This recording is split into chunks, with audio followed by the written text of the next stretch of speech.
Hey Taurus, welcome or welcome back to a channel just for you. My name is Kim. I'm from the Birth of Venus Tarot, and I just created this channel not even a week ago, just for the Taurus collective. So anyone who connects with the Taurus energy is welcome here.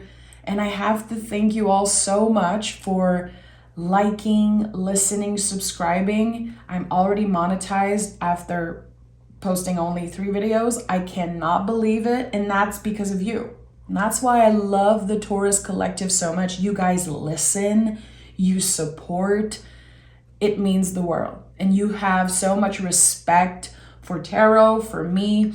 I cannot thank you enough. I had some comments, people saying, you look so relaxed. You sound so relaxed here. I really am. I feel like this is a personal space where I can totally be myself. I don't feel judged. I feel welcome here, truly. So thank you so much for, as I always say, making my work never feel like work. It means a lot. Okay, I'm done. I'm done with the thank yous and everything. Let's see what Taurus needs to hear right now. Taurus, what is the general energy for Taurus? Oh, are you serious? The sun? I haven't seen the sun as general energy in such a long time. Amazing. We have so much control in the sun energy. It's so interesting. It's like, how are we being influenced by what is happening each and every day, everything around us, the people around us, and how are we moving in the world, considering our future selves and also considering other people. This is such a healthy energy. You don't want too much of it. And look at that, we have almost the opposite here. So there's beautiful balance here between an energy that's very connected to the moon and the planet Neptune and the sun. So what do we have control over, and what are we surrendering to, really? Because we don't have any control over. This is interesting. What do we have at the bottom of the deck? Let me see. Oh, look who's here. We have this beautiful balance. And I don't feel like the sun and the moon are literally opposites, but they work together. And I feel like there's something so interesting about the moon. I've been thinking a lot about this card because it's a lot of people's favorite cards, but there's also a lot of people who fear the moon. And I keep asking myself, like, why do we fear that energy so much? And I got to think about the lobster here, and I think the oldest fossil record of a lobster is like 140 million years old. So of course we're scared of that, because the moon card, and anytime the moon shows up in a reading, you know that it's literally out of your control.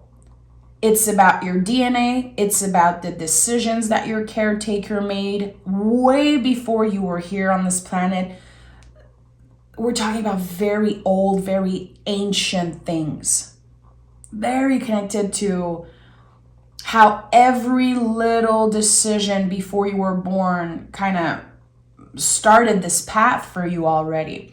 Here with the sun, you're getting back the control. This is what I'm sensing here, but still you're working on surrendering, which is very uncomfortable. It's very challenging. Taurus loves to be in control. We love to solve problem. We love to give advice. It's hard for us to truly listen and not get involved. And I think here there's a beautiful balance. There's going to be probably a situation where you're going to have to be careful and ask yourself, should I get involved in this? Why am I wanting to get involved here? Okay, let's dive into this reading. Taurus. Okay, Chariot and 10 of Wands. You know what comes through already?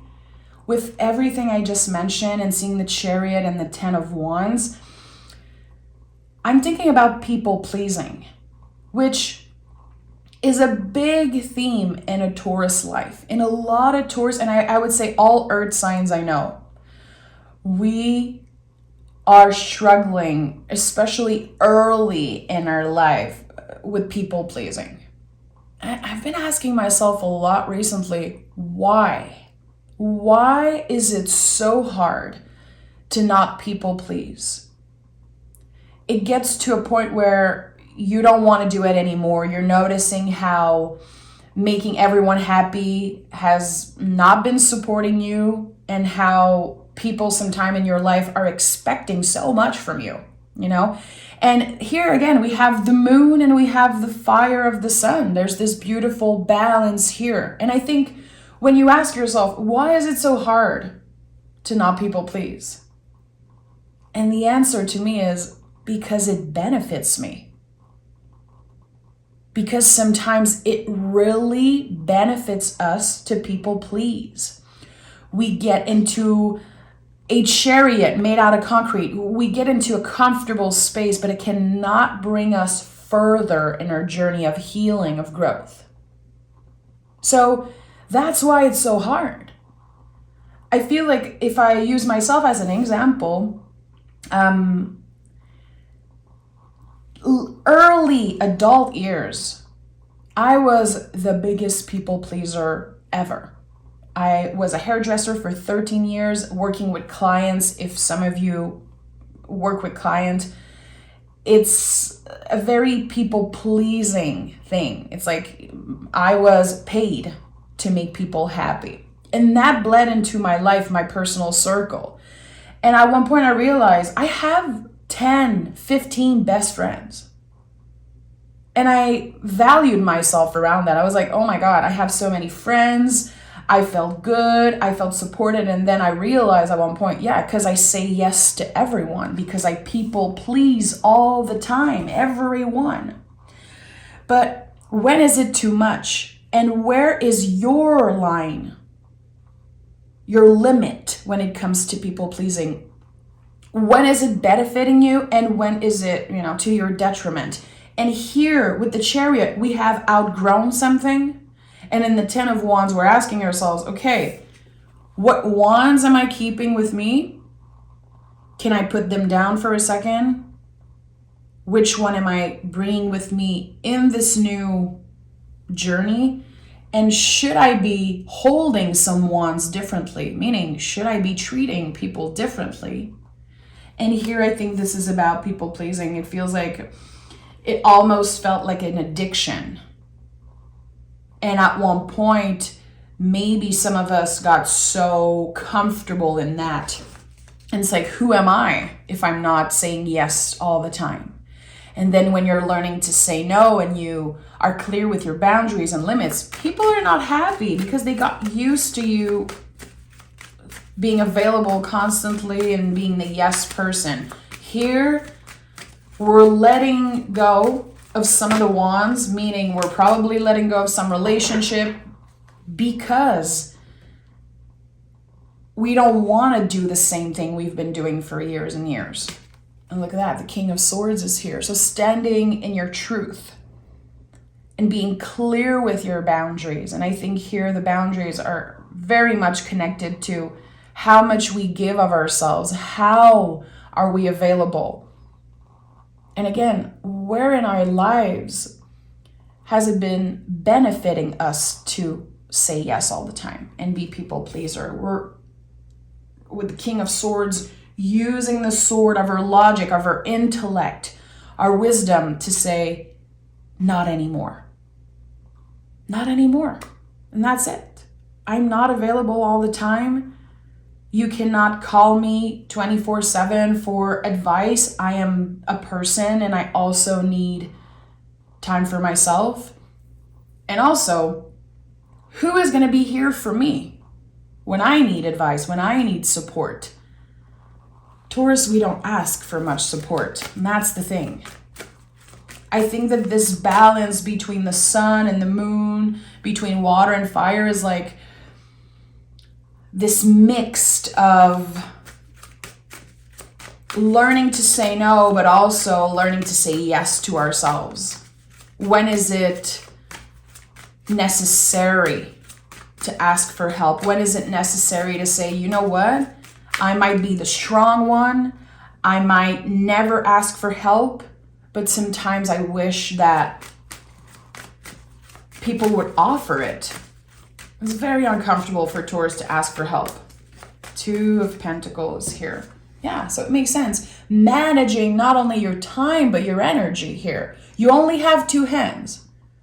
Two of Pentacles is exactly that. You only have two hands. Some people don't have hands. Some people have one hand. We have to think about that, really. It's like, how much of yourself are you giving?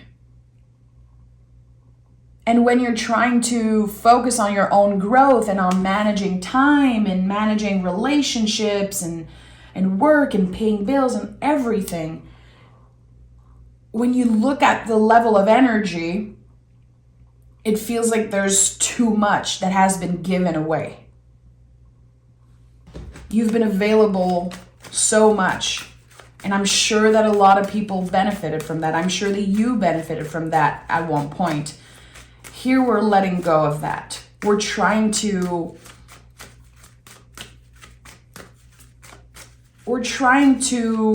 take action. Okay, what do we have here? The Hermit is here at the heart of this reading. This is a very wise energy. And we're doing the inner work in the Hermit. We're not necessarily in Hermit mode. This is something about this card that I notice I'm not necessarily isolating when I'm in Hermit times. I'm just learning so much about myself. I'm studying a lot. I can be working one-on-one and doing tarot readings and learning and growing as I am serving, as I am doing the hard work, because Hermit is connected to Virgo. It's a very hard-working energy. Again, it's not just you hiding in a cave and isolating. It's not necessarily about being in Hermit mode. It's about figuring things out and actively doing the work, actively going within and figuring out things. And like we've been talking about, how much do I give? What is in my control and what is out of my control? When am I truly invited to surrender? And when is it necessary for me to take action? I like that. Okay, tell me more about this. We have the Page of Pentacles, yeah. You know, the Pentacles are very magical. And I feel like I always talk about that because it's so important to me. The Pentacles have been associated with money and material things. Sometimes they are called coins. I personally don't like that. This is a pentagram, very magical energy. And the way the page is looking at the pentacle here is so interesting. It feels like he's saying, hey, God or source, angels, guides, what would you have me know? What would you have me do right now?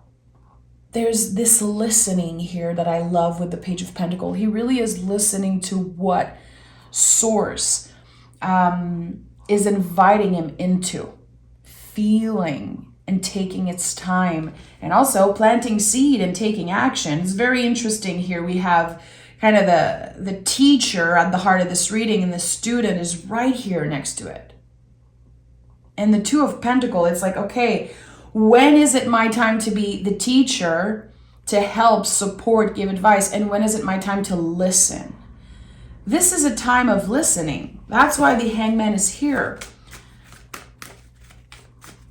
You're figuring out your own timing, which is a big theme in the Taurus reading recently, figuring out our own authentic rhythm, our own timing with things, not forcing ourselves. If we are in a, let's say, winter season of our lives, it's normal that we don't achieve the big goals and that we're not so energized and so excited and inspired. This is a time of gestation.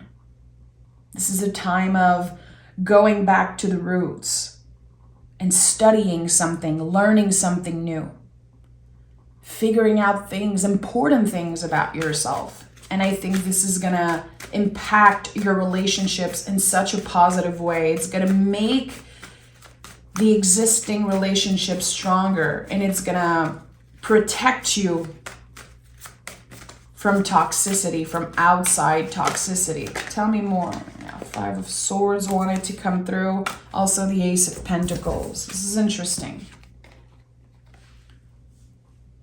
There's a very uncomfortable situation here.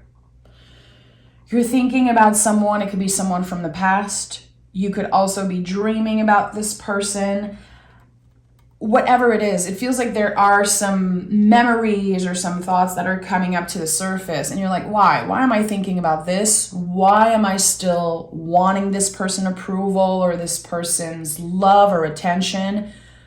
I know it's not good for me. It hasn't been good for you. Five of Swords confirms that. This person clearly makes you feel like you're not good enough, or they make you feel like you're the bad person.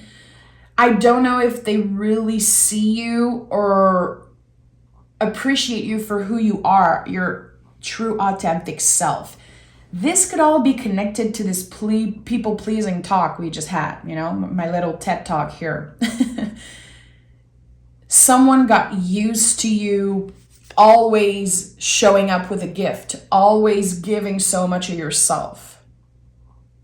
And I think that by taking a step back, giving yourself a little bit of time to process this connection, this is a gift you're offering yourself. It feels good. It's like you're rebalancing the scale.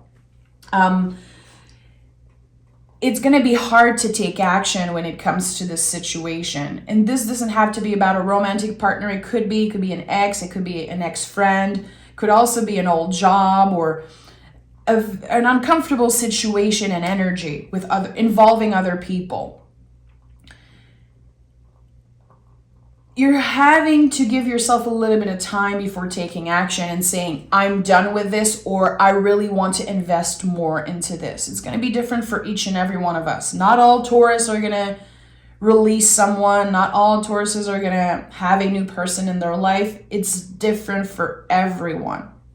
So here with the Ace of Pentacles, which this card has been showing up for Taurus on this channel, I think in every reading.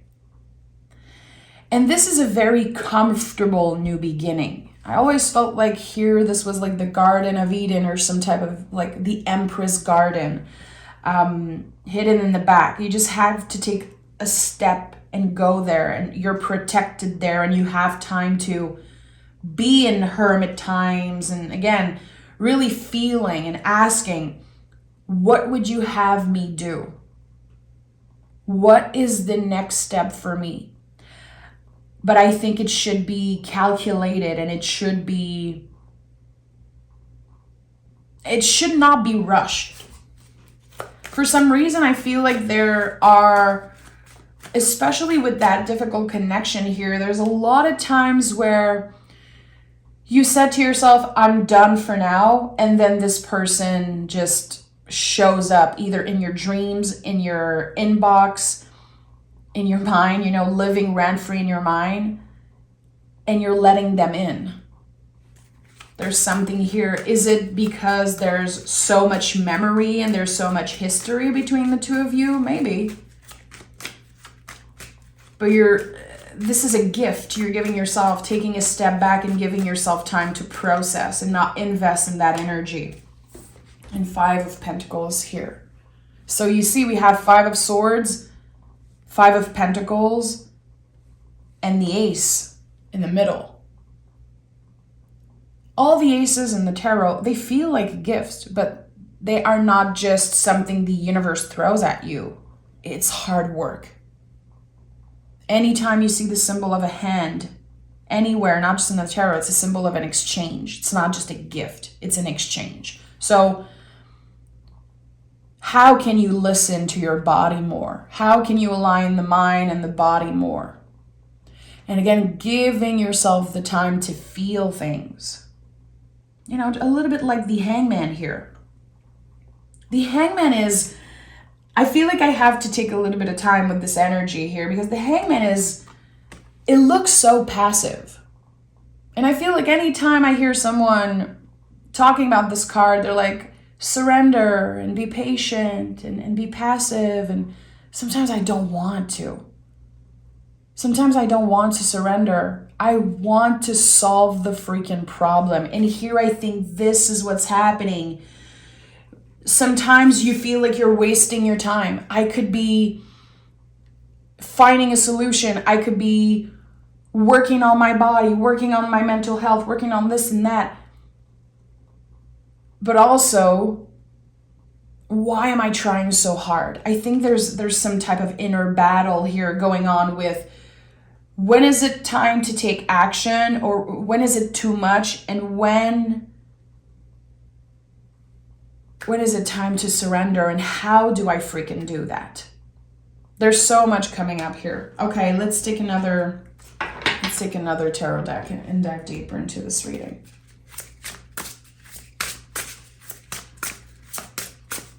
I'm hearing, it's looking at those two cards, and I'm hearing making room for differences. You're dealing with someone who's very different values, different way of expressing themselves, could be different status, living somewhere, different state, I don't know, but making space for differences. Why am I hearing that? Taurus. Okay, we have the Ten of Wands again and the King of Cups. Water and fire constantly showing up together. It's so interesting. I love that. I feel like sometimes we could think about water and fire and feel like, well, they don't go together. Water and fire, it's like, I feel like my first response would be to say that they don't work together. The water is just going to put down the fire. Actually, no, they're working together like a cauldron boiling. Something is simmering here. You have learned so many lessons. As a Taurus, you are actively working on your growth, your soul journey, your self-care, mind, body, soul, all of that. Taurus is always doing the work. Sometimes behind closed doors, not bragging about it, not really talking about it. I feel like you have this mysterious aspect of you as a Taurus. And I know some of you are Taurus moon, Taurus rising, Venus and Taurus. I'm including everyone here. So when you actively do the work constantly, every day you're learning something about yourself, every day you're improving. But here I'm getting, when is it too much? And how am I gonna integrate that in my day-to-day life, in my interaction with other people? Because behind closed doors, Taurus, you know the things. You learn the lesson. Again, you do the work actively, constantly. But it feels like when it's testing you in your face, when you are having to interact with a person, when, again, this person comes back from the past or whatever this energy is, something is blocking you from taking action. You're trying to figure out, okay, what are the wands that I put down, and how can I hold and manage this situation differently? I don't know. The feelings are too strong. There's a lot of passion, a lot of feelings, a lot of memories with someone. And it feels like you're trying to stand in your truth. But the feelings are so deep that you keep repeating the same mistakes. You keep opening up too much and giving too much of yourself. And then when this person leaves, or when you don't hear from them for a while, you feel bad. There's shame. And you're like, I should have just stayed in my corner. I should have just, not talked to them and not give so much of myself away. You have so much to give. But it's not fair that you give everything to the same person and to the same energy. And same for the people who are, investing 100% of their energy in work, in anything. We're trying to find some type of balance here. And I don't know, I feel like there's this part of you that wants to remain mysterious to someone, but there's this other part that just wants to give so much, wants to nurture, to support. And I'm going to be honest, I feel like some of you have been wanting to save a person, and it's not your job to do that. It's not your job to do that. And I know that sometimes we can feel like we have what it takes to save a person. We have what it takes to make them feel better and to give them the life of their dreams. Taurus has the power, the potential to do that with relationships. But it's not our job. It's not okay. It adds so much pressure in your life, in this person's life, and just in the relationship in general. And that's why 10 of Wands was here 2 times. It's too much. When is it too much? Again, where is the line of people pleasing? We have the Knight of Pentacles and the Magician. I like that because the Knights are like compass in the tarot. They really show us where to invest time and energy. And again, the page here asks, Source, what would you have me do? Spirit, what would you have me do? And the Knight is ready to take action. And here the focus is clearly on the Pentacle. So what does the Pentacle mean for you? Again, for some people, it's about finances, it's about material things, the body. I connect the pentacles a lot with the body, but also our inner resources, our resources in general. But this is a magical symbol. Again, it's a pentagram. It's everything. It really is. So what are you investing in? And I think that you could be receiving a very clear message from your guides in the next few days. And I'm going to pick more cards about that later after this poll. I want to know what source is inviting us to. And here the Magician is here. Also, the Pentacle is here. The Infinity Loop, just like the 2 of Pentacles. So it's interesting. Connecting with other humans and connecting differently. Finding your own unique way of communication and reframing certain relationships. I think that there's a lot of adjustment that needs to happen when it comes to one specific relationship, but also all your relationship with your work, your relationship with yourself, with your roommates, with your neighbors, your family. There's so much reframing that needs to happen because, again, you learn the lessons, you know all the things. You give good advice, but how are you applying those lessons and those knowings in your life? It's very hard because when you are facing a situation, it's like, okay, all your senses are activated. And that's why sometimes we love someone so much and we know the relationship is over, but still we cannot control ourselves because, especially with love and attraction, all the senses are activated. The smell of that person, the feeling of their skin, just their presence, their aura, their energy, their voice, everything. It's like all your senses are activated. So it's so hard to forget someone. It's so hard to move on.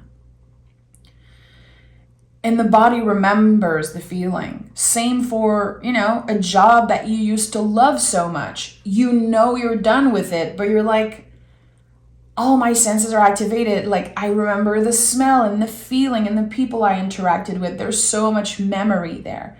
So how can we honor the memories? How can we honor the past, but not letting it hold us down? Helping it, how can all the memories, the past and the lessons, how can they help us take action and move in a way that feels aligned with our values? Because that's the thing. I feel like you've been derailed from this path, from your values so many times because of your feelings. Tell me more about Taurus. And I want to ask, what is Source inviting Taurus into? What would Source have Taurus do? What would you have me do?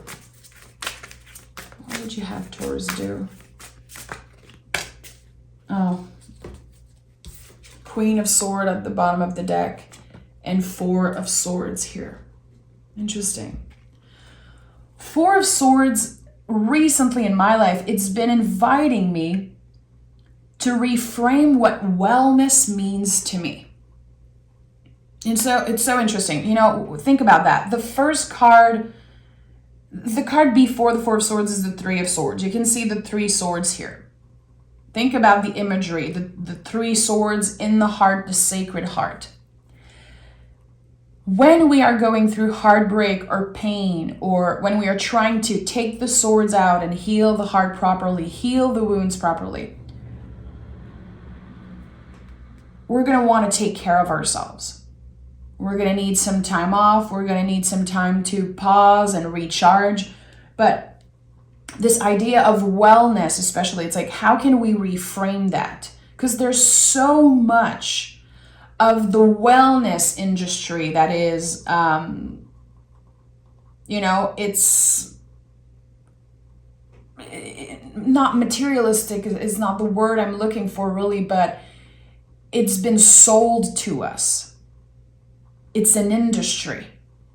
So we have this idea of wellness because of what we see online, what we have tried and experienced. But with the Four of Swords, we're reframing that. What is really supporting me?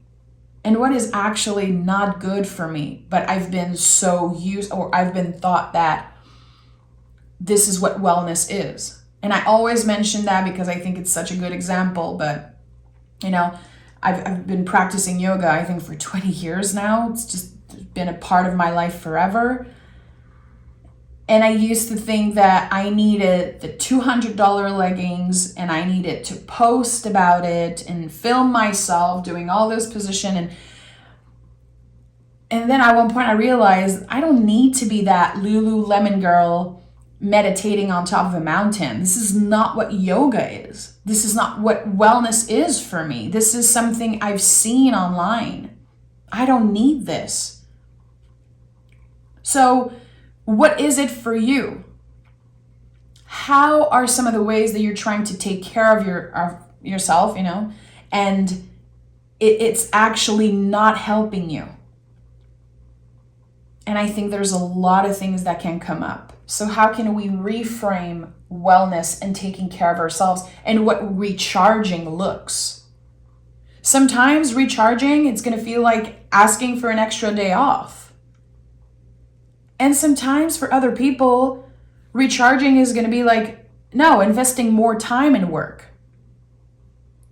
So we have to make sure that when we take care of ourselves, we're actually listening to what our body is needing. Five of Pentacles. Body, what do you need? And this is something I do almost every day, picking cards for myself. I ask my body, I pick cards. What does my body need today? Is there a message from my body? Sometimes when I'm anxious, I'm not feeling good, is there a message from my nervous system today? From my heart, from whatever, my guide, source. But I think that listening to your body instead of copying what another person does or show about wellness, I think it's going to make a huge difference here. it's interesting, you know, I'm thinking about the moon and the sun and also the light of the star here because the hermit is holding the star. And I'm like, star, moon, sun, it's all shining a light on something. It's wanting to shine a light on something that is true for you. And what I said in the beginning, showing you the moon card and the lobster, and how moon energy is literally connected to our DNA and things that are out of our control. It's like, what are the things that I do because I saw my caretaker do that, because I saw this online, because I watched a video of someone working out a certain way. I'm like, this is what I should do. No. Our bodies are all different. We are all different. Our nervous system, our body, our digestive system, everything about us is unique. So not only we're trying to find what is our own unique style of communication, but also what is your own unique style of wellness, of taking care of yourself. And that to me is so interesting. I could be talking about that for hours. Let me know in the comments, and maybe I'm just, getting too excited, but should I be doing a podcast just for us Taurus? And my husband was also saying you should be doing a podcast called Just Us Taurus, and either talk about a card or talk about a subject. I would love doing that. Having a conversation with other tarot readers, or even just connecting with some of you guys. But I feel like when I do tarot readings, I want to talk so much more.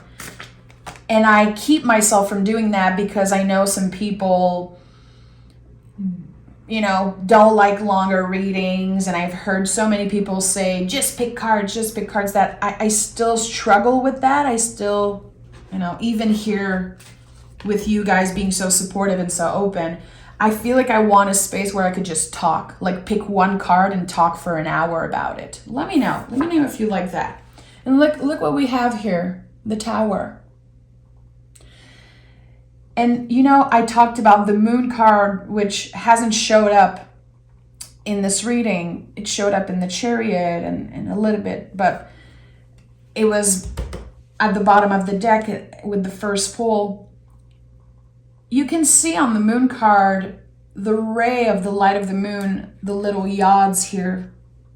You can see them on the Tower, I think on the Ace of Swords, and on the moon card. And the yods are connected to God. This is a divine intervention. And all those questions we've been asking since the beginning, like, why am I so attached to this person? Why am I so attached to people pleasing? Why is it so hard for me to change and to apply the lessons in my life? And I think that there are so many things that are destined to be on your path. Not only the good stuff, also the hard stuff. And when I think about heartbreaks and when I think about challenges and trauma and things I experience in my life personally, I feel for my inner child. I feel for my inner teenager. And of course, I don't want to revisit that, or I wouldn't want to go through that again. But I have no choice but to notice how some of the most traumatic things that happened to me influenced the rest of my life, opened some type of path for me to eventually meet my husband, eventually meet my best friend, eventually, do a certain job and become someone who's very in tune and connecting with other humans. Here, not only you're noticing that how the difficulties and the bumps in the roads and the traumas have been such a powerful influence in your life, I think that it helps you accept also the shadow part of yourself, to not just push it away. I'm hearing feel the fear and do it anyway. So this is not going to be easy. It's not going to be easy for us to learn to take action and to have clear boundaries in our relationship and not people please all the time. It's a work in progress. And I think that sometimes there's going to be fear of missing out, fear of not being loved so much, fear of disappointing people, fear of losing someone, not being admired or loved or desired. Like there's so much fear, and that's okay. And I think that we're learning to feel the fear and do it anyway, because it's all happening in divine timing. And when you are faced with a challenge, when you are faced with some type of decision, like, okay, for example, this person reached out. I've been telling myself that I'm done for now, that I don't want this person in my life, but I just want to answer. I just want them to know that I still care, or I just want to interact with them. Can we pause? And even if we feel the fear, do the right thing. Do the right thing anyway, even if it's the hardest thing in the moment. There's a lot, my friend. There's a lot. And I think that, again, the Taurus reading go very deep, because I can share about my own experience, and also, I don't know, there's something very magical about this channel that I created, that we created together, because I would have never created it if it wasn't for all the messages you sent and the support. There's something special here. And again, it's not about me, it's about us connecting together and you being so receptive and listening. And I'm thinking about how the readings impact my life. You know, how sometimes I want to do something and I'm taking the time to feel and to check in. And sometimes I pick cards or I think about the things I said in the reading. I'm like, yeah, let me listen to my own advice. Let me be a good hierophant, you know, listening to my teachings, listening to my own advice. And I know some of you guys also do this. I know that this will also support you in your own life. And it's so special. It's very magical to think about that. Let's pick an oracle card from the deck of Sacred Rhythms. We have Sanctuary, of course. Sanctuary, which is very connected to the Four of Swords. Reducing distractions is necessary at this time. Retreat, center, and revive. It's necessary right now to retreat, you know, hermit. And I say retreat, but it doesn't mean that you're not going to show up for work, that you're not going to show up for the people you care about. You're definitely going to learn to show up for yourself more. Retreating sometimes, again, it doesn't look necessarily like hiding in a cave.